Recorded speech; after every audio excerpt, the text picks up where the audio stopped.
Well, I figured since I just did the live stream talking about the ATF's new Engaged in the Business rule that went live today, watch that video if you want any information. I detail the whole thing. It's long. There's a reason it's long. There's a lot in there.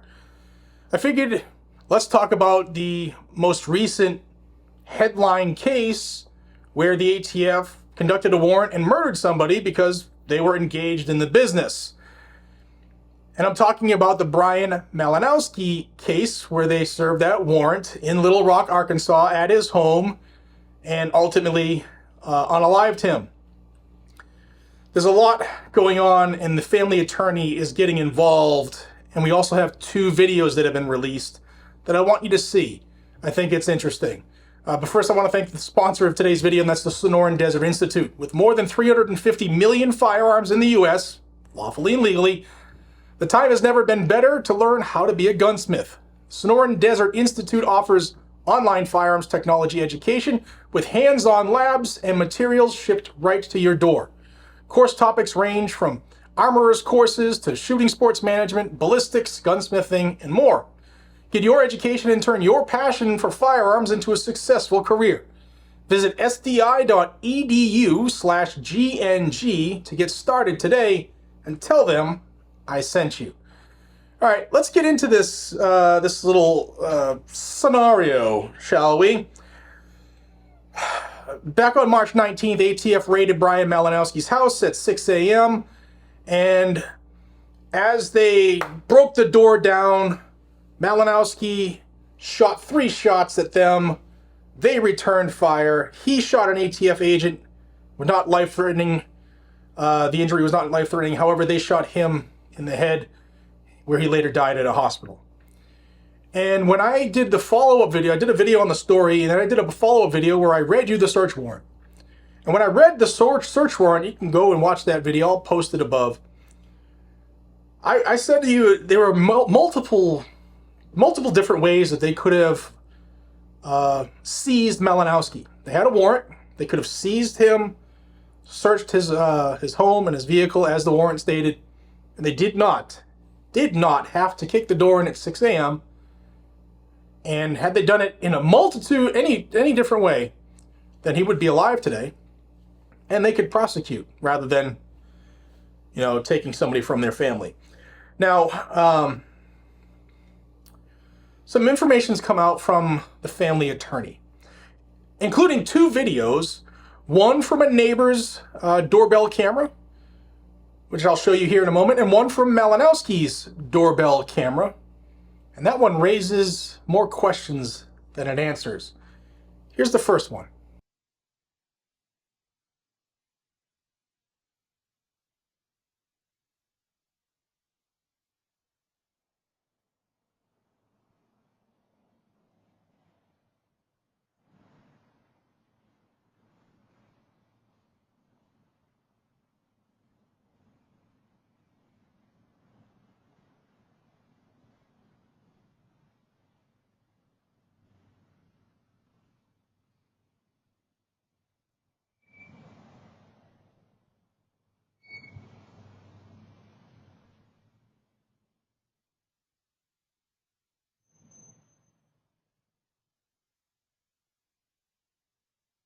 All right, a 10-vehicle parade, a 10-vehicle convoy for a guy who they suspected of straw purchasing.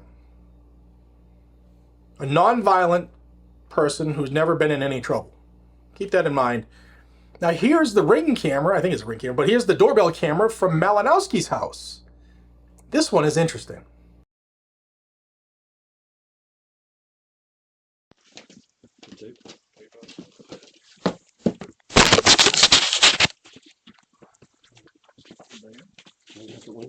Now you can see the guys approaching the door in their tack gear, and number 1 in the stack puts a piece of tape over the camera.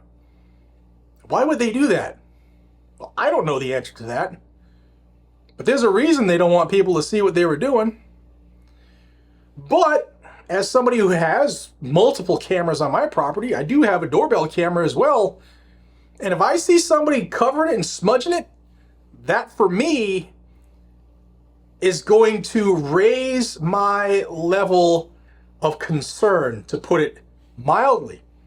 I'm not thinking it's a cop out there, because most police would knock on the door and you'd see them and they announce themselves. Which brings us to the video where it ended. There's no publicly available evidence at the moment that either shows ATF knocking and announcing their presence as required by the Supreme Court, or did they just kick the door in and do a no-knock warrant? Now, I read that warrant to you, and nowhere on it did it say no-knock. Interesting. Now, it's possible that Malinowski thought someone kicking his door in at 6 a.m. was a bad guy, was a criminal, a home invasion. After all, the guy was selling guns to people a lot and making deals and saying, hey, have your friend call it and cash only, blah, blah, blah. Maybe he thought someone had tracked him and gone to his house. And the fact that they obliterated his ability to see who it was might have raised his level of suspicion, causing him to want to defend his wife, who was there as well. Maybe not. Maybe he was a person who said, I'm not going alive, piss off. Don't know either way. But again, I will say that the ATF could have done this different ways, and he would still be alive and being put on trial for these alleged violations, and then our rights would be applicable during the criminal process. They didn't do that. Now, as a reminder, what did he do where they were kicking his door in? 150 guns, they said, that he purchased between May of 2021 and February of 2024. And he sold a lot of those within 24 hours of procuring those. He bought a lot of those online, places like Gunbroker, etc., and sold a lot of those at gun shops and other locations in the community. No time did he do any background checks, but at no time was he required to, because he had purchased those. It was his private property, and he was selling that. That's one take. The other take is this guy was selling them, knowingly procuring them and selling them to people who maybe couldn't pass a background check, which is why they were buying them from him the way they were. So that's the two sides of the coin there. And oftentimes when we have cases like this that bring out the bad of the government, or how bad a rule or law is, we don't get the best candidate, the best plaintiff. Look at the Rahimi case, right? The guy was terrible. Beat his girl up, pistol, shooting incidents, and he's the reason why one of the domestic violence restraining order prohibitions is being challenged. So sometimes you don't get the best candidate, but the outcome is the one you're after. But, like I said, there are other ways they could have gotten him. They could have had the local PD stop the car 2 blocks from the house. Hey, man, we got a warrant. We're going back to the house. We're going to search it. They could have went to his job. Again, he was a non-violent airport executive. Airports are gun-free zones. They could have went into his office, said, hey, Cat, we got you. We're going back to your house, and we're searching it. Let's go. There's a bunch of different ways they could have done this. A bunch of different ways. But they chose to kick the door in, and gunfight ensued.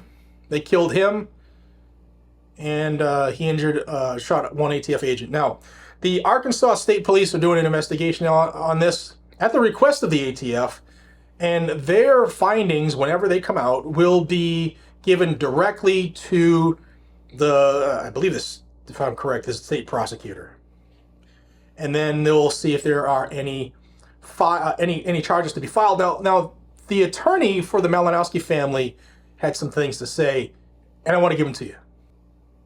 Now, his name is Bud Cummins, and he said this: at this stage, there is no publicly available evidence showing whether agents knocked on the door or announced their presence, adequately identifying themselves. Brian's wife, Mayor, only heard loud banging, immediately followed by a crash of the front door being forced open. We do not know who shot first, but it appears that Brian shot approximately 3 times at a decidedly low angle, probably at the feet of the intruders, who were roughly 30 feet away. The Malinowski family believes the already known facts amply demonstrate ATF's tactics on March 19th were reckless and incompetent and completely unnecessary. So I wanted you to have this information. I also wanted you to see those 2 videos because for me, there's more questions than answers as this continues to play out. And I cannot wait until the Arkansas State Police Criminal Investigations Unit releases their report. You want that report? Subscribe to this channel. Hit the bell notification down below. Make sure it says all notifications, like the video, share, but I will keep you in the know. And this is going to be a good one. Also, guys, I am very proud of this. Blackout Coffee, our premium coffee. We've been working on this for a very long time at the request of our customers. Each box has 32 single-serve packets. You just add it to a cup, pour hot water over it, and Bob is your uncle. You get some Blackout Coffee.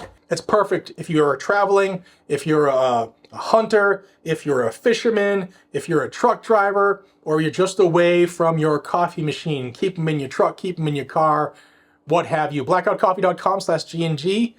Down below is a way you can get them. And get them before they sell out.